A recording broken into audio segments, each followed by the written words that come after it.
სახელითა მამისაითა დაძისაითა და წმინდის სულისაითა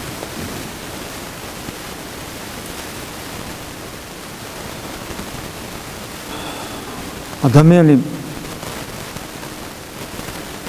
სიკეთისთვის არის დაბადებული შექმნილი ღვთის ხატია და ეს გასაგებიც არის რომ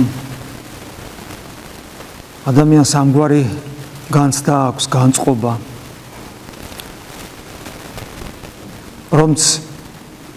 რომც სინდისი ამხილებდეს რომ სწორედ არ ცხოვრობს საზოგადოებაში ნიღაბს ყველა შემთხვევაში გაიკეთებს კეთილი ადამიანის ნიღბები ბევრია სხვადასხვანაირი და საზოგადოებაც სხვადასხვანაირია ყველა საზოგადოებას თავისი ნიღაბი ჭირდება ყოველ სახს თავისი ტრადიციული ქუდი აქვს რომელიც უნდა დაიხურო ეკლესიაში ქრისტიანულ წიაღში საზოგადოებაში საქართველოს ქართულ საზოგადოებაში რომელიც მეტნაკლებად ქრისტიანული ტრადიციებით არის გამსჭვალული ჩვენ ვიცით როგორი ქუდი დავიხუროთ და როგორი ნიღაბი გავიკეთოთ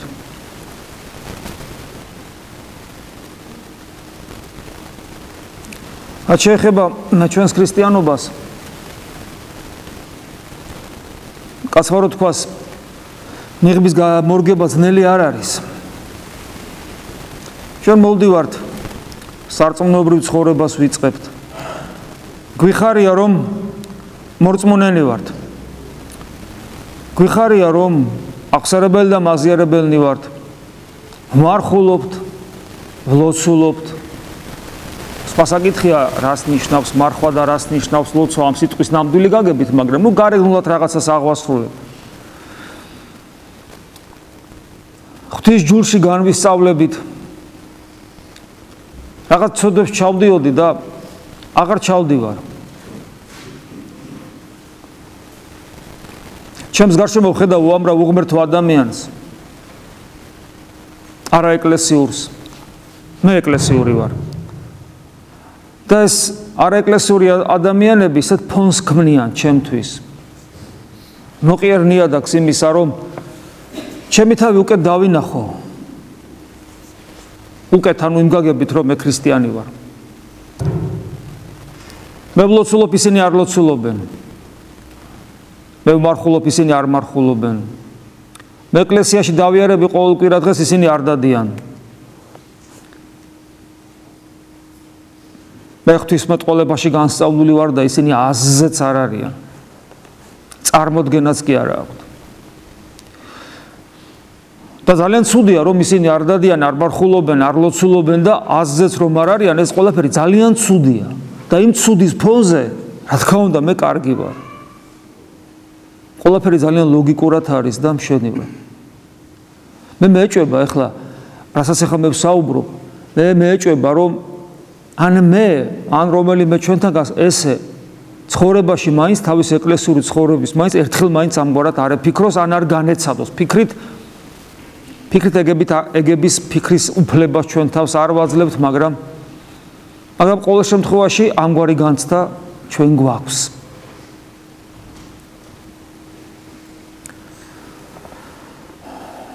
მაგრამ ჩვენ განსწავლულები ვართ ცოტათი მეტად შეიძლება ზომაზე მეტადაც ჩვენი განსწავლულობა ჩვენ სულიერებასაც უსწრებს და ამიტომ ვიცით რომ ესე მოქცევა რაღაც კარგი არ არის ესე მოქცევა რაღაც არ შეიძლება არა მარტო იმიტომ რომ ეხლა მეზორესა და ფარისევლის კვირა და ჩვენ მეზორეს დავახასიათებთ და ფარისევლსაც და ვნახავთ ან ერთი ან მეორე რას აშავებენ და რას აკეთებენ და რა უნდა მივიღოთ და რა არ უნდა მივიღოთ ეს ერთი მხარეა ეს კვლავ თეორიული მხარეა არამედ იმიტომ რომ რაც ჩამოვთვალე მე თუ იმით თვით კმაყოფილებაში აღმოვჩნდები ეს ძალიან ტრაგიკულად დაასრულებს ჩემს რელიგიურ ცხოვრებას არ ვამბობ მარადისობაში ვინ როგორ ვიქნებით როგორ წავალთ უფალმა უწყის იგი თავის კაცთ მოყარებით ყველას თავის მზრუნველ კალთას გადააფარებს შეგვიბრალებს ჩაგვიკრავს გულში იმდენს რამდენსაც ჩვენ დავიტებთ, ხოლო რისი დამტევნიც ვართ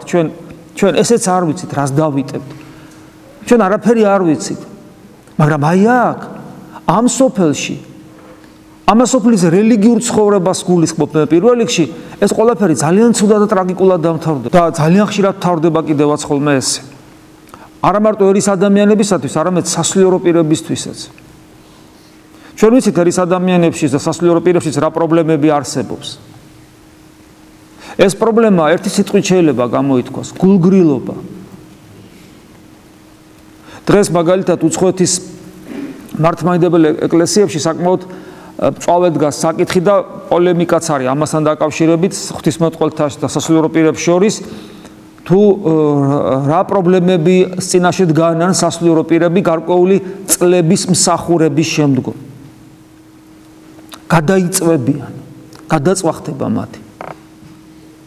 გასაგებია, აქ საუბარი აქ არ იგულისხმება იმ ადამიანებზე, რომლებიც არასოდეს არც ანთებულან, მოდი ესე ვთქვა.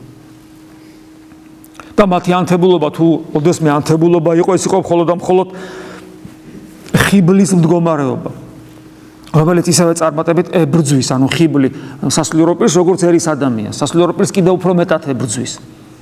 განსაკუთრებით დასაწყისში თავისი მსახურების. აქ საუბარია იმ სასულიერო პირებზე, რომლებიც კარგები არიან, მოდი ესე ვთქვათ, განვაზოგადოთ, ამ კარგში ამ სიტყვამ მოიცვას ის სასულიერო პირი, რომელიც მართლაც პატიოსანია. კარგები არის, ამაზეა საუბარი, გულმხურვარენიც, არა ხიბლის გამო, არამედ იმ ნამდვილი მსახურების გამო, უფლისადმი ერთგულების გამო. და აი მათი გადაწვახდება ხოლმე, არია ეს პრობლემა არსებობს. ჩვენთან ახლა ეს საკითხი არავის არ გამოუკვლევია. მაგრამ რადგან არსებობს საზოგადოების მართლმადიდებელ ეკლესიებში, აქაც არსებობს ალბათ.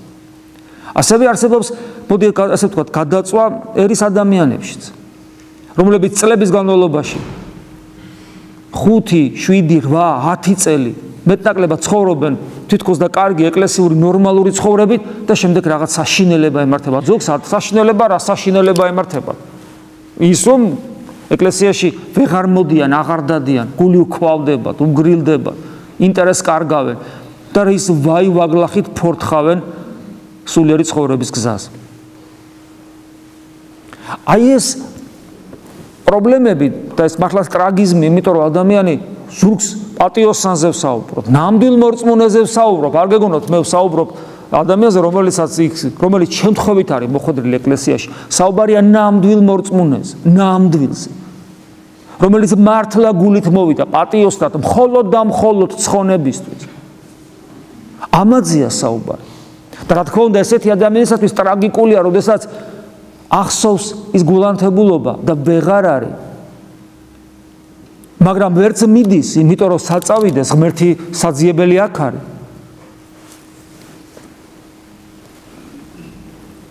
და რაც მე თავიდან ვთქვი, თვითკმაყოფილება რელიგიური ცხოვრებით. ერთ-ერთი მიზეზი იმ უბედურებებისა, რაც შემდგომ ჩამოთვალეს, სწორედ ეს თვითკმაყოფილებაა, როდესაც ადამიანი ხედავს იმ სიკეთეებს, რომელსაც მას ეკლესიური ცხოვრება აძლევს, რელიგიური ცხოვრება ანიჭებს. მით უმეტეს იმ ფონზე, რასაც უღმერთო, არაეკლესიური, ის საშინელი ცხოვრება ქვია, რომელიც ეკლესიის საზღვრებს მიღმა, რომელსაც ჩვენ ვხედავთ, რომელიც თავისი აგრესიულობით ჩვენ გვიტევს. იმის ფონზე ამას რო ხედავ და მართლაც შეიძლება მოიხიბლო, ნახეთ, რა კარგია და მართლაც კარგია და ის მართლაც ცუდი. მაგრამ აი თვითკმაყოფილება, რომელსაც ჩავარდები, ეს კიდე საშინელება.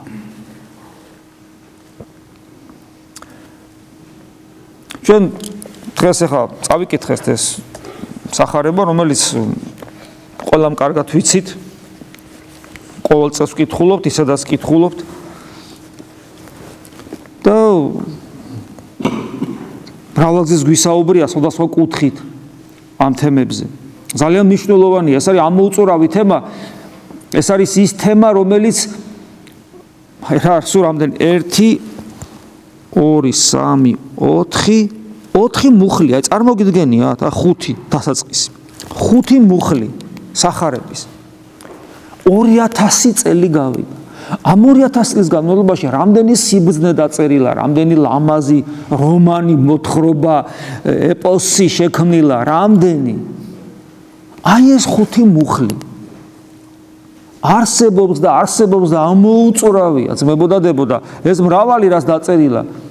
ან არ ახსოვთ, ან თუ ახსოვთ, ყოველთვის მიასახარისხოვანია. ამასთან შედარებით და მსგავს იგავებთან შედარებით. ხუთი მუხლი, აი მართლაც რა ღვთაებრივი ძალა აქვს ამას, რომ ეკლესია 2000 წელი ამაზე საუბრობს და ვერ ამოწურა და ვერ ამოწურავს, იმიტომ რომ ეს არის დაუძველებელი, მუდამ ახალი, მუდამ თანამედროვე, მუდამ ჩვენთვის აუცილებელი ხუთი მუხლი.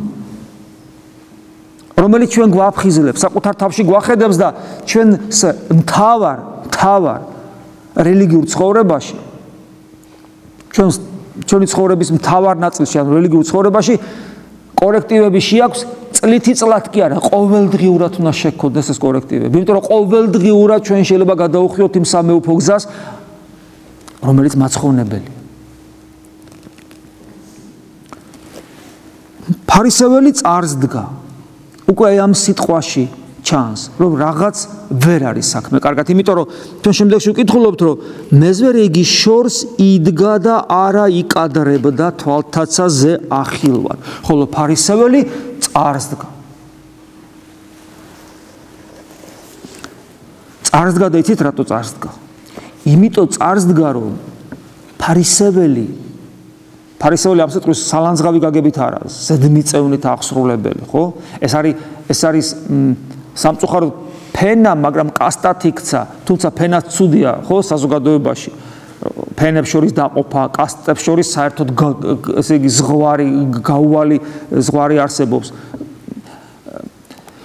ფარისეველი ნიშნავდა დაახლოებით ნიშნავდა რაღაც ცალკე მდგომს, გვერდზე მდგომს, განცალკევებულად მყოფს. იმიტომ ისინი ჯულს აღასრულებდნენ და ვიღაცები არ აღასრულებდნენ. და ფარისეველი წარს დგა, ანუ წარს დგა ეს ამაყად, თვითკმაყოფილი, იმიტომ რომ ფარისეველი თუ რელიგიური ცხოვრება ვინმეს და ან რაიმეს მონობა კაი გაგებით. იმიტომ რომ თუ ხარ ღმერთის მონა, აღარავის მონა აღარ ახარ, ჩვენ ვიცით, ანუ სრული თავისუფლება გაქვს სამყაროში. ღმერთის მონას, მხოლოდ ღმერთის მონას სამყაროში აქვს სრული თავისუფლება. შენ ამბობ, შენ თავს უწოდებ, ესე დროს მე ვარ მონა ღვთისა და შემდგომში შედეგად ამას მოსდევს ის, რომ სამყაროში გაქვს სრული თავისუფლება, იმიტომ არავის მონა აღარ ახარ, არც საკუთარი თავის, ხოლო ქრისტე გიწოდებს მეგობარს. როგორც დღეს ასევე მეორე სახარებაში აღმოვიკითხე. ხოლო ფარისეველი, აი ეს მდგომარე თუ განვაზოგადოთ ფარისეულური მდგომარეობა. არის მდგომარეობა, როდესაც თუ ვინმეს მონაა და არა იმეს მონაა, არა ცოცხალი ღმერთის, არამედ კანონის. ფარისეველი კანონის მონა. საქმე იმაშია, რომ რა მოხდა ახლა ადამიანი ტყვის, ეს კანონი ხო ღმერთის მოცემულია. კი ბატონო, კანონი ღმერთის მოცემულია, მაგრამ თლად მარტივად არა, ესე მარტივად არ არის საქმე. იმიტომ რომ მთელი კანონი ძველი აღთქმისა, მთელი ჯული იგივე, უფრო ძველ ქართულად რომ ვთქვა და ქართულად რომ ვთქვა, მთელი ჯული ძველი აღთქმისა დაიყვანებოდა ორ ცნებაზე, რომელთა თუ ვინმე ამ ორი ცნების აღსრულებას ეცდებოდა, მთელს ჯულს, მთელს კანონს აღასრულებდა. და რას ჯულია ეს ძალიან კარგად ვიცით, ეს არის ღმერთის სიყვარული მთელი შენი არსებით და მოყვასის სიყვარული როგორც საკუთარი თავისა. ანუ ცოცხალი ურთიერთობა ორ პიროვნებებთან, ღმერთთან და სხვა ადამიანებთან. მაგრამ ფარისევლური სულისათვის ესეთი რამ სამწუხაროდ არ არსებობდა. ფარისევლური სულისათვის ყველა ფარისეველისთვის არა, იქ იყო გამალიელი მაგალითად, ხო, იქ იყო ნიკოდიმოსი. ანუ ადამიანები, რომლებსაც შეეძლოთ და დაინახეს ქრისტე. ანუ ცოცხალი ღმერთი. იმიტომ ეს კანონი ცოცხალი ღმერთის მიერ მოცემულია, მაგრამ ფარისევლურ სულზე როცა ვსაუბრობთ, ჩვენ ვსაუბრობთ როგორ სულზე, როდესაც ადამიანი ემონება არა ცოცხალ ღმერთს, არამედ კანონს, რომელიც მიუხედავად იმისა, რომ იგი ღმერთის მოცემულია, იგი მაინც მკვდარია ფარისევლური სულისათვის. რატომ არის მკვდარი კანონი? იმიტომ რომ მისი აღსრულება შესაძლებელი და ფარისეველმა აღასრულა ეს კანონი და ჩამოთulis, ხო როგორ ჩამოთulis, ამას ვაკეთებ, არა ვარ ცუდი და მადლობა შენ ღმერთო.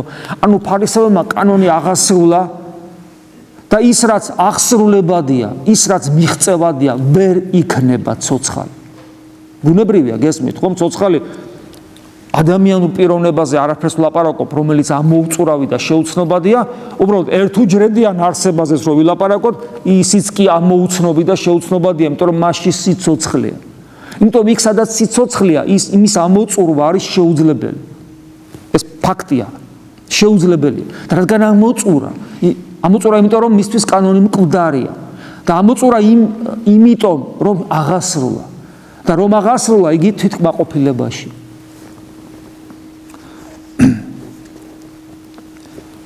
ჩვენ რა თქმა უნდა ქრისტიანები ვერასოდეს ვერ აღასრულებთ ჩვენს ჯულს. მე ადრე გითხარით რომ ქრისტიანობას ის ერთ-ერთი განმასხვავებელი სხვა რელიგიებისგან ქრისტიანობაში ის არის რომ ყველა რელიგიაში წმინდანობის მაჩვენებელი არის რა? ამ ადამიანმა ამ რელიგიის მიერ მოცემული მცნებები აღასრულა სრულად და ამიტომ ის არის წმინდანი. ქრისტიანობაში ესეთი რამე არ არსებობს. ქრისტიანობაში არ არსებობს წმინდანი, რომელმაც მცნებები აღასრულა. შეუძლებელია ეს და იმიტომ. მცნებები მოცემული გვაქვს არა იმიტომ რომ ჩვენ ისინი მათ ზედმიწევნად აღვასრულებთ რა, ჩვენ წმინდანები გავხდებით და ფრთებს დავატყლაშუნებთ.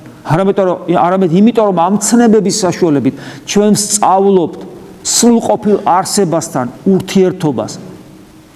მასთან მიახლებას ვცდილობთ საკუთარი თავის სრულყოფილების გზით, ხედავთ ამის შეუძლებლობას. ადამიანი გონიერი თუა ცოტათი მაინც ის მიხვდება რომ შეუძლებელია ადამიანი შექმნილი არსება ღმერთს გაუტოლდეს სრულყოფილებით. მიემსგავსოს მას სრულად.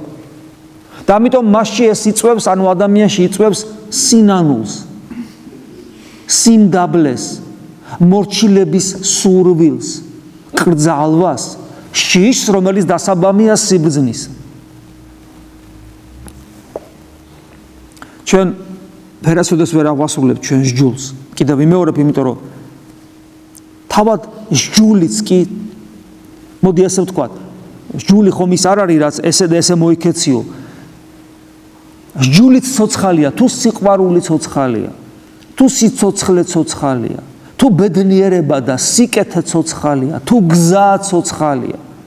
ჭეშმარიტება და სიმართლე გითხარით, მაშინ ჯულიც ცოცხალია და იგი ადამიანად მოსული ღმერთია. იგი ქრისტეა და როგორ უნდა აღასრულო. ეს ხო დაუსრულებელი პროცესია, როგორც ამ სოფელში, ისე მარადისობაში. ხო, ეს კი, მაგრამ რეალურად როგორ ვართ ჩვენ? მე თავშიც გითხარით ხშირად როგორ ვართ? ჩვენ ღვრნისის ფარისევლური ჭია, რომელიც გეუბნება აღასრულე, აკეთებ, კარგად იქცევი, სწორი ხარ, მართალი ხარ, ესე უნდა, აბა როგორ, აბა შეხედე სხვებს, მაგათ ყველას ჯობი ხარ, საჯული ხარ მაგათი, უნდა განიკითხო, უნდა დაარიგო და ასე შემდეგ და განსაჯო, ყველა მათი საქციელი, ყველა მათი წყვილმანი, ეს ჭია სულ გვიღრნის ჩვენში არის სულ. კიდევ ვიმეორებ, უფალმა შეგვინდოს ყველას, განა ვერ ხედავს ღმერთი, რა საცოდავი არსება ადამიანი, რომ ვერაფრით ვერ ერევა, ვერაფერს, მაგრამ ჩვენ შეგვექმნება პრობლემა. ჩვენ ვერ ვიბედნიერებთ იმით, რითაც შეიძლება ვიბედნიეროთ ქრისტიანობით, ჩვენ ვერ შევხვდებით ცოცხალ ღმერთს, ვერ გვექნება ცოცხალ ღმერთთან ურთიერთობის სიხარული და ბედნიერება. ყურებს ჩამოვყრით და ჩვენი რელიგიური და ეკლესიური ცხოვრება იქნება რაღაც საცოდავი, გაუბედურებული, ქრონიკული გულგრილობით გამსჭვალული, უკეთეს შემთხვევაში და უარეს შემთხვევაში ის ვარდისფერი ქრისტიანობა, როცა ადამიანი თვითმოხიბლული აღარ იცის ბედნიერებისაგან რაქნას. სინამდვილეში სრულ ხიბში როცა იმყოფება.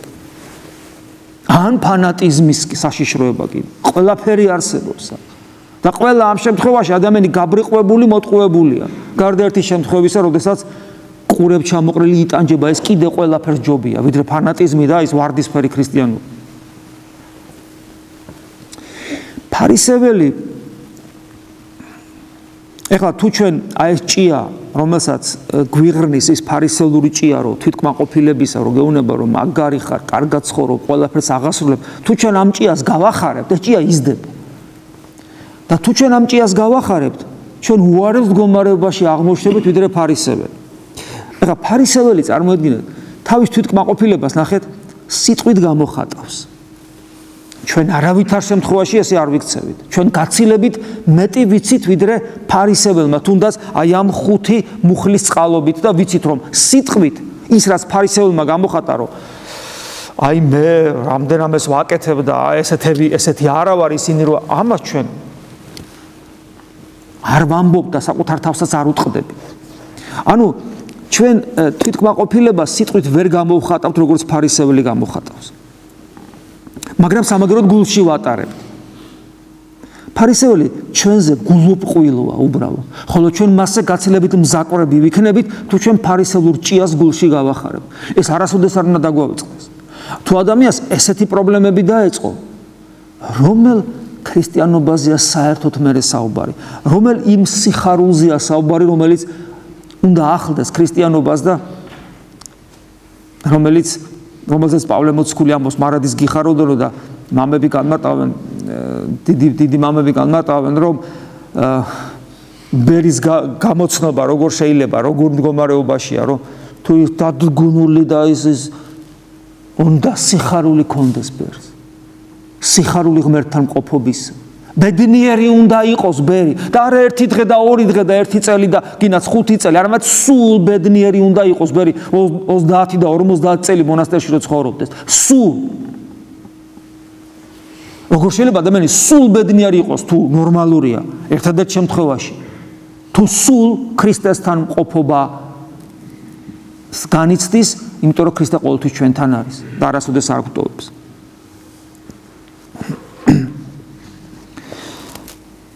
მე გითხარით რომ ფარისეველი რომ კარგად წარმოჩინდეს რომ კარგია მას ცოდვილობის ფონიც ესაჭირეობა ცოდვილების ფონი ესაჭირეობა ამაზე მე გითხარით და ეს ბუნებრივია იმიტომ რომ კარგი ხარ რის საფუძველზე ღმერთს ვერ ცნობს იმიტომ რომ ღმერთი რო ეცნო მოვიდა და ვერ დაინახა ვერც ჩვენ ცნობთ ღმერთს ვერ ავცნობთ ჩვენ ღმერთს იმიტომ რომ ღმერთი ადამიანად მოვიდა მას იესო ქრისტე ქვია ჩვენ ქრისტეს ვერ ავცნობთ იმიტომ რომ ჩვენ რო ქრისტეს ვცნობდეთ მაშინ ჩვენ ისი არ ვიცხოვრებთ როგორც ცხოვრობთ ჩვენ ვეცდებით რომ მას მივემსგავსოთ მას მივბაძოთ ვეცდებით ჩვენი ცხოვრებაში ისევ ცხოვრობთ თითქოს ქრისტე არც კი არსებობს არათუ ჩვენში საერთოდ არ არსებობს ქრისტიანის სახელით ვაკეთებთ ამას მაგრამ ესეა ჩვენი ქმედება ჩვენი საკუთარ ყველაფერს თავი რო დაანებო აი სხვა ადამიანს თავი რო დაანებო სხვასთან როგორ ვიქცევით ეხლა მომიყვნენ ამას წინათ მე არ ვიცი ეს ადამიანი საქართველოში ცხოვრობს მეგობარი გარდაეცვალა ახალგაზრდა ბიჭი მეგობარი გარდაეცვალა და თვითონ სამსახური აქვს მუშაობს და მეგობარი გარდაეცვალა და თავის სამსახური ხო აქვს და დაკავებულია. წავიდა იმ მეგობრის სამსახურში, დაიწყო იმ მეგობრის მაგივრად მუშაობა, თავის სამსახურთან ერთად წარმოგიდგენიათ რა დატვირთვა ექნება. და რასაც იქ შემოსავალს იღებს მეგობრის მაგივრად მის ოჯახს აძლევს. რა საოცრებაა წარმოიდგინეთ. აი როგორი საზომით გავზომო, ნებისმიერი საზომით როგორც არ უნდა გავზომო, სრულ აი თუ 10 ბალიანი სისტემა შეფასებით 10-ვეს იღებს, ხო? ნამდვილი ქრისტიანული სიყვარული თავგანწირვა მეგობრისათვის. მე რო ეს გავიგე, კითხვა ხანდახან არის ხომ, მე რო ადამიანზე იკითხავ, ქრისტიანულად ცხოვრობს, აღარც დამისმობს მე ეს კითხვა. და მან ჟული აღასრულა სრულად. მე აღარ ვიცი მან კიდე რაღა უნდა გააკეთოს. როდის მივაღწევ მე იმას პირადად, რომ მსგავსი რაღაც შევძლო. რაზეა საერთოდ ლაპარაკი ამის მე შეუძლებელი ადამიანმა ეს ღვთისმადლის გარეშე გააკეთოს აბსოლუტურად გამორიცხული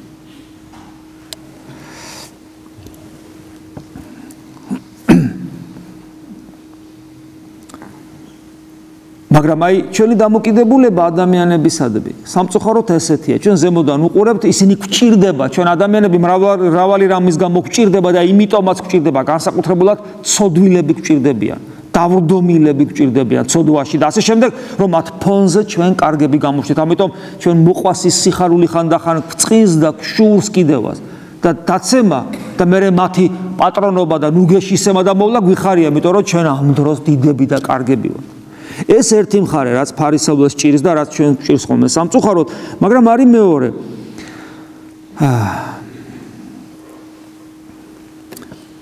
მას ფარისევლს თავისი კარგობის დასტურად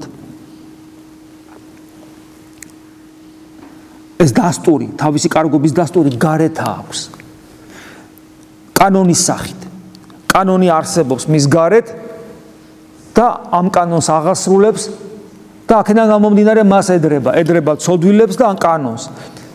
და ყველაფერი არის მის გარეთ, ანუ მისი კარგობის დასტური არის ყველაფერი გარეთ, ცოდვილებში, კანონში. და თუ ღმერთს ახსენებს, ეს ღმერთის კარგად არის, იმიტომ რომ ეს გარეთ არის, იმიტომ რომ ღმერთი და კანონი მისთვის ამ შემთხვევაში სინონიმებია, ჩვენც ესე ვართ. იგივე ყველაფერში იგრძნობა ჩვენს გარეგან ეკლესიურ ცხოვრებაში სულ იგრძნობა, იგივე ლოცვასთან დაკავშირებით, როგორ ვიბრძვით ხოლმე, რომ როგორმე კანონის მონობა დავასრულოთ. ამ მხრივ, იმიტომ რომ ჩვენთვის ღმერთთან პიროვნული ურთიერთობა გაიგივებულია ხოლმე იმ ტექსტთან, რომელსაც კითხულობ.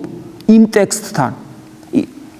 ეს არის ძალიან ცუდი რამ, ესეთი განწყობა. ტექსტი, მისი ჩარაკრაკება ბოლომდე, ესე იგი ღმერთთან ურთიერთობის კანონი აღსრულებული მაქვს. ეხლა მე შემიძლია უკვე პირი გავაღო და მივიღო უფლის ხორცი და სისხლი და უკვე ავტომატურად ღმერთთან ზიარებული ვარ. რა კარგად მოგვიწია ცხოვრება და ეს არის.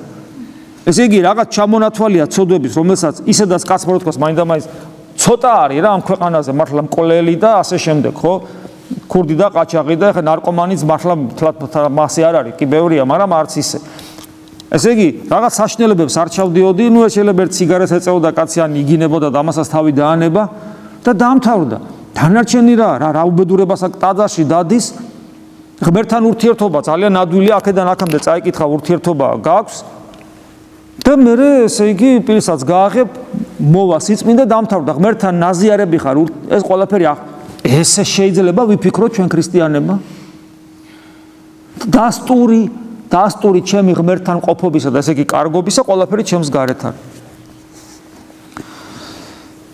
ხოლო ეს კანონი, რომელსაც ჩვენ ვასრულებთ, აი ასე და ამგვარად. ფარისეველშიც ესე აკეთებდა და ჩვენშიც იწვევს საკუთარი სიმართლით სიბრმავეს. ადამიანი ბრმავდება საკუთარი სიმართლით. და თუ ადამიანი დაბრმავებულია საკუთარი სიმართლით, მას უკვე ექნება სერიოზული პრობლემა, იგი ობიექტურ ნამდვილ სიმართლეს ვეღარ ხედავს. ამიტომ არის მსახურებაში ძალიან ხშირად ვიმეორებთ ფსალმუნის იმ სიტყვებს, რომელსაც მე ხშირად გეუბნებით ხოლმე. უფალო მასწავლე მე სიმართლენის შენ. ძალიან ხშირად ვიმეორებთ ამ ლოცვებს მსახურებების დროს, სხვადასხვა მსახურების დროს. მასწავლე მე სიმართლენის შენ, იმიტომ რომ მე საკუთარი სიმართლით ვარ დაბრმავებული, თორე მე რომ არ ვიყო საკუთარი სიმართლით დაბრმავებული, დაგინახავ, აბა რა იქნება? რა თმინდა სწავლა მაშინ განადამიანი ვერ დაინახავ ღვთაებრივ სიმართლეს, რომელიც როგორც მზე ისიანათებს სამყაროში, ვერ ხედავს. იმიტომ რომ საკუთარი სიმართლის სინათლე აბრმავებს.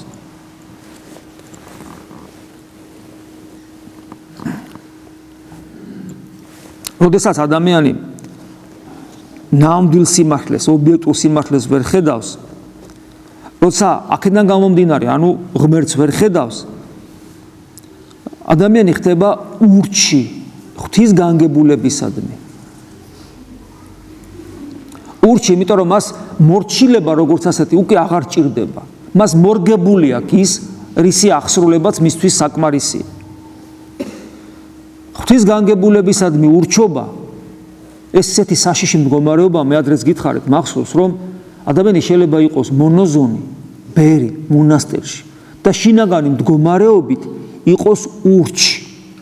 მაგრამ ამავე დროს ადამიანი შეიძლება იყოს ერის ადამიანი, ერის ჩვეულებრივი ერის ადამიანი, ოჯახში ცხოვრობდეს, სამსახურში მუშაობდეს, სადღაც ფირმაში, სადღაც მუშაობდეს.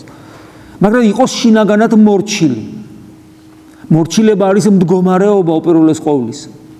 და ეს ურჩობა და მორჩილების ერთ-ერთი საყრდენი და მნიშვნელოვანი საყრდენი, სწორედ ფარისევრული ან არაფარისევლური სულიერი მდგომარეობაა რელიგიურ ცხოვრებაში.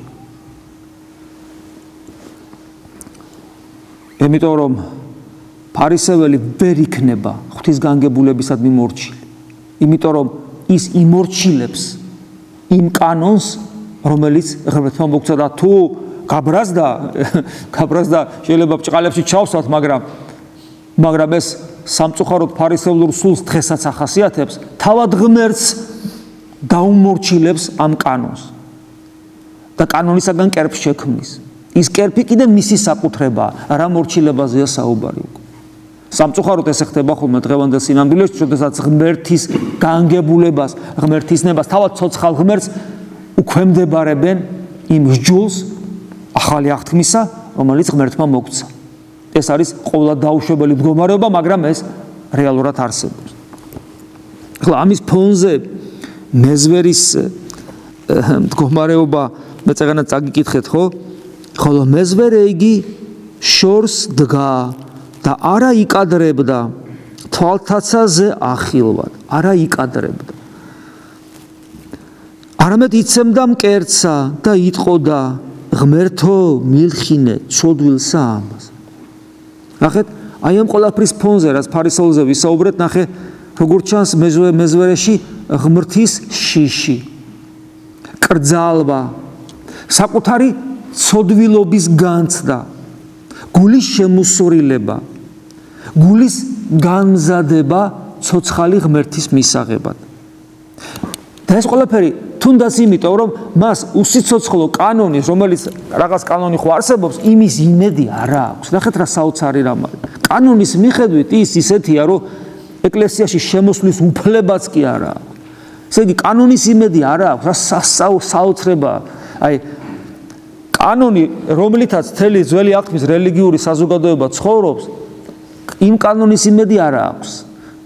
ეხლა რა ქნას მეზვერემ? კანონის იმედი არ აქვს, მაგრამ დაღუპვა არ უნდა და გამოსავალი როგორ მოძებნა, ნახეთ, ცოცხალ ღმერთს მიაგნო. რა საოცარი ფენომენი. ჩვენ გვაქვს კანონის იმედი. როცა თუ გაქვს კანონის იმედი, იმიტომ რომ აღასრულებ და კარგი ტიპი ხარ უკაცრავად ამ სიტყვაზე, მაშინ საქმეც უდათა, იმიტომ რომ ფარისევლური სული გაქვს. თუ ხვდები შენს ყოველდღიურობაში, ცდილობ უფლის ერთგული იყო, ხო მე მას უყვარვარ, ვინ ჩემ ცნებებს აღასრულებს, თუ ხვდები, რომ ამ ცნებების აღსრულება შედეგად ის მოსდევს, რომ შენ არ შეგიძლია. იმიტომ კი არა რომ რაღაც ცოდვებს ჩადიხარ შეგნებულად. შენი შინაგანი მდგომარეობა ისეთია, რომ სად შენ და სად ქრისტე აი ამას რომ მიხვდები. რაც მეტად ეცნები, უფრო მეტად რომ დაინახავ საკუთარ სულში იმ ჯოჯოხეთის რაღაც ფენებს და სანახებს ჯოჯოხეთისა შენში არსებულს. მერე აღარ შენ გექნება კანონის იმედი. როგორ შეიძლება გქონდეს კანონის იმედი? კანონის მიხედვით სამართლიანად მოგიდგება ღმერთი ერთი წამი სიცოცხლის ღირსი არა ვარ მე ჩემ თავზე ვიტყვი. ერთი წამი არ უნდა ვცოცხლობდე. მაგრამ საქმეც იმაშია, რომ მე არ მინდა ამ კანონის იმედი მქონდეს, რომელიც მე სასიკვდილოდ მწირავს. ესე გვასწავლის პავლე მოციქულიც, გაიხსენეთ. რომ აი სჯულმა წარმოშვა ცოდვა და ცოდვამ სიკვდილი. მაგრამ ქრისტემ ამისგან გაგანთავისუფლა იმით კი არა, რომ აღვირახსნილი ცხოვრება დაიწყო, არა, არამედ იმით, რომ ამ კანონის მიღმა, რომელიც შენ საკუთარ ცოდვას გაჩვენებს, ფარისეველს კანონმა საკუთარი სიმართლე აჩვენა, იმიტომ რომ მკვდარი იყო მისთვის. და შენთვის კანონი რომ ცოცხალი ღმერთია, შენ და მასთან ურთიერთობა, შენ კანონი საკუთარ სიმართლეს კი არა, საკუთარ ცოდვილობას რო დაგანახებს, მერე შენ გამოსავლის ძიებას იწყებ აქედან. და გამოსავალი სწორედ ეს არის. იწყებ ცოცხალი ღმერთის ძიებას. შენი გული ემზადება ცოცხალი ღმერთის მისაღებად. ხოლო მანამდე ღმერთის შიში, კრძალვა, საკუთარი ცოდვილობის განცდა, გულის შემოსურილება. ჯვარცმულის იმედი და გულის გამზადება, სწორედ ჯვარცმულის გულში მისაღებად. ხოლო ცოცხალი ღმერთის წინაშე როგორც კი წარსდგები, საკუთარ თავში სიმართლეს ვეღარ დაინახავ და ღვთაებრივ სიმართლეს დაუწყებ ძიებას. და ღვთაებრივ სიმართლეს კიდე ვერ იპოვი და ეს ყველაფერი შეუძლებელია თუ არ იქნები მორჩილი ღმრთის განგებულებისადმი. ანუ აქ იწყება უკვე ის თავარი, რითაც ადამიანის ცხონება იწყება, მორჩილება ცოცხალი ღმერთის. მორჩილება, რომელიც კიდევ ვიმეორებ, არის არა სტატუსი მონაზვნისა, არამედ მდგომარეობა ყველა ნორმალური ქრისტიანისა. ერის ადამიანი იქნება იგი თუ მონოზონი. ეს არის ძალიან მნიშვნელოვანი.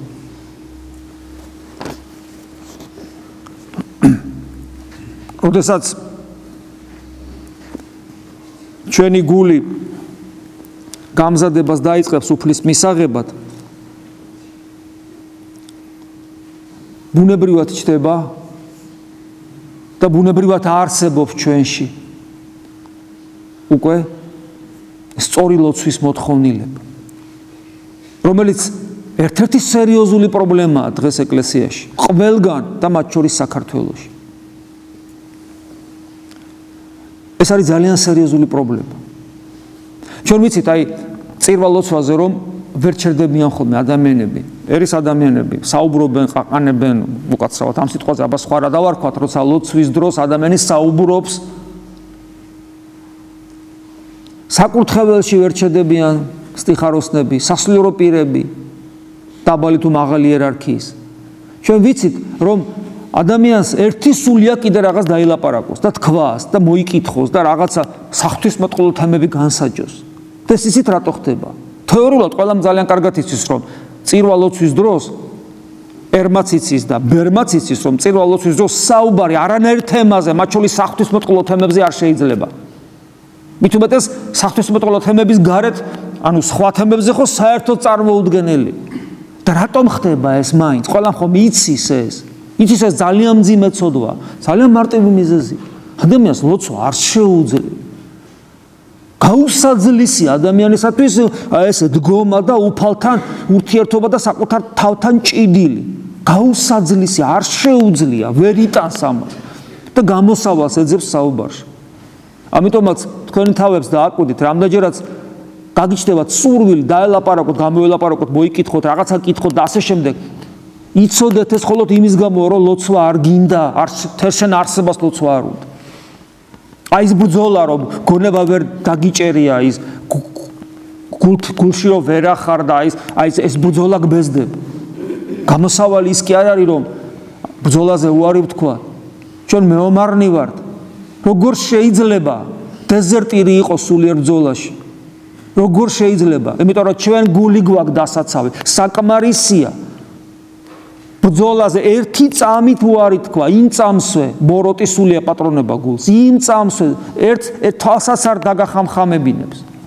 მოჭიმული სიმივით იყავიო, რომ ამბობს თეოფანე დაყუდებული. ამას ისე კი არ ამბობს პოეტური სილამაზისათვის, რომ კაი ჟღერადობა გამოსცე. არამედ იმისათვის, როგორც კი მოეშვები, იმ წამსვე ბოროტი შენს გულზე იერიში მოაქვს. ქრისტე კიდე არ ძალადობს შენს გულზე. ის ფრთხილად რეკს, ეგების ვიღაცამ გამიღოს. უფალი არ არის მოძალადე. ამიტომ ჩვენ უნდა გვახსოვდეს, რომ იმისათვის, რომ აი ეს ყველაფერი აზეც ვისაუბრეთ, რომ ეს ფარისევლური სული ჩვენზე არ გაბატონდეს, რომ არ ავირჩიოთ იოლი გზა კანონის, მკვდარი კანონის მორჩილებისა და აღსრულების, არამედ კანონის მიღმა ცოცხალი ღმერთი ვეძებოთ.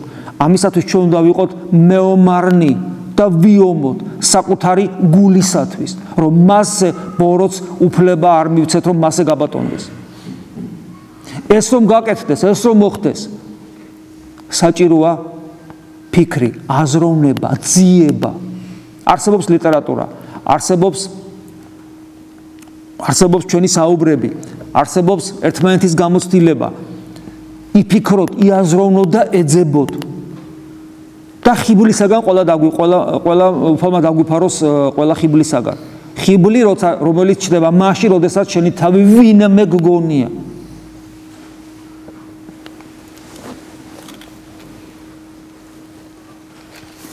ყველა ჩვენთაგანს უნდა გაუჩნდეს მოთხოვნილება, რომ მადლი შეინარჩუნოს და მოიხვეჭოს კიდევაც უფალთან ურთიერთობით. ჩვენ ხშირად გვესმის ხოლმე სასულიერო პირებს, მოდიხარ და გვეუბნებით, რომ აი ვეზიარები თითქოს ცოტა ხანი კარგად ავარ, მე მალე ვკარგავ. მალე კარგავ იმიტომ, რომ არ იბრძვი მადლის შესანარჩუნებლად და აუცილებლად დაკარგავ. ჯერ მადლობა ღმერთს თუ იგძენი მადლი, როცა ეზიარე. მაგრამ თუ იგძენი ვერ შეინარჩუნებ, თუ არ იბრძოლე ამისათვის. უნდა შევიყვაროთ ღმერთთან განმარტოება საკუთარ თავში ჩაღმავებით და უფლის სახელის მოხმობით საკუთარ გულში ყოფნა. უნდა შევიყვაროთ ეს საქმიანობა. რომ როგორმე ჩვენი ლოცვა სიტყვიერი მაინც გახდეს, ანუ როცა ყოველ სიტყვას არა მარტო გონებას მივადევნებთ, არამედ გული უთანაგზნობს სიტყვიერი მაინც, თორე ნამდვილი ლოცვა სიტყვიერი საერთოდ არ არის. ნამდვილ ლოცვაში სიტყვები საერთოდ არ არის. არც იესოს ლოცვის სიტყვები არაფერი არ არის. ეს არის მდგომარეობა, როცა გული ღმერთზეა მიწებებული. მაგრამ სანამ ადამიანი აქამდე მივა, მანამდე მან უნდა იბრძოლოს თითოეული სიტყვისათვის. ეს საქმიანობა შეიყვარეთ. ამ საქმიანობაში ერთ-ერთი ყველაზე დამხმარი, უებარი საშუალება არის იესოს ლოცვა. მაგრამ იესოს ლოცვა რომ იყოს ნამდვილი და ქმედითი, უნდა მეზვერის მდგომარეობა კონდეს. ის შაშიში ღვთისა, ის კრძალვა, საკუთარი ცოდვილობის განცდა, გულის შემოსრულება და გულისათვის ბრძოლა. იმიტომ რომ მეზვერის ლოცვა და იესოს ლოცვა არსობრივად ერთი და იგივეა. უბრალოდ მეზვერემ არ იცოდა ადამიანად მოსული ღმერთის სახელი. ხოლო ჩვენ ვიცი, უნდა გიყვარდეს ეს მდგომარეობა, უნდა გიყვარდეს. უფალო იესო ქრისტე შემიწყალე მე, გიყვარდეს ეს მდგომარეობა. იმიტომ რომ ამ მდგომარეობას ხას უსვამ. იმიტომ რომ ეს სიტყვები გულში წარმოთქმული, გარკვეულ მდგომარეობაში მოგიყვანს ნელ-ნელა. მაგრამ კიდევ ერთი ნიუანსი, ვერასოდეს ვერ ხდება და არასოდეს არ ხდება ისე, რომ ადამიანი იბრძვის და აი ცოტაც და კიდე ერთი 50, 100 და მოვა მადლი. ეგეთი რამე არასოდეს არ არსებობს. ვერასოდეს ვერ აიძულებ ღმერთს, როგორც არ უნდა მოინდომო, რაოდენობრივად თუ ხარისხობრივად ღმერთი შენს გულში მოიყვანო. როცა უნდა, მაშინ მოვა. უბრალოდ შენ თუ იბრძვი და იღწვი, თვითონ უფრო ხშირად გესტუმრება და ყოველთვის მისი სტუმრობა იქნება მოულოდნელი. მაგრამ უაღრესად სასიხარულო და ბედნიერების მომტანი და მრავალი რამის მასწავლელი. ღმერთმა დაგვიფაროს ფარისეულური სულისაგან, რომელიც არის ჩვენში იმ ჭიას სახით. ღმერთმა დაგვიფაროს, რომ არ გაიზარდოს ეს ჭია. ღმერთმა მოგცეს მეზვერისეული ხილვა რეალობისა, ღვთაერბივი რეალობისა და საკუთარი თავის ხედვისა და ღმერთმა მოგცეს ძალა, რომ ის სახელი ქრისტიანისა, ანუ მეომრული სული ჩვენში სრულად განხორციელდეს, სრულად წარმოჩინდეს და თავისი ძლევამოსილი ბრძოლით მოიპოვოს საკუთარი გული და არა სხვისი საკუთარი გული. უფალი შეგვეწიოს ამ დიდებულ, ნამდვილ, ქრისტიანულ და ძალიან ტკბილ და ლამაზ საქმეში. ამინ. მადლი უფლისა ჩვენისა იესო ქრისტეს და სიყვარული ღმრთისა და მამისა და ზიარება სულისა წმინდისა იყოს თქვენ ყოველთა თანა. ამინ.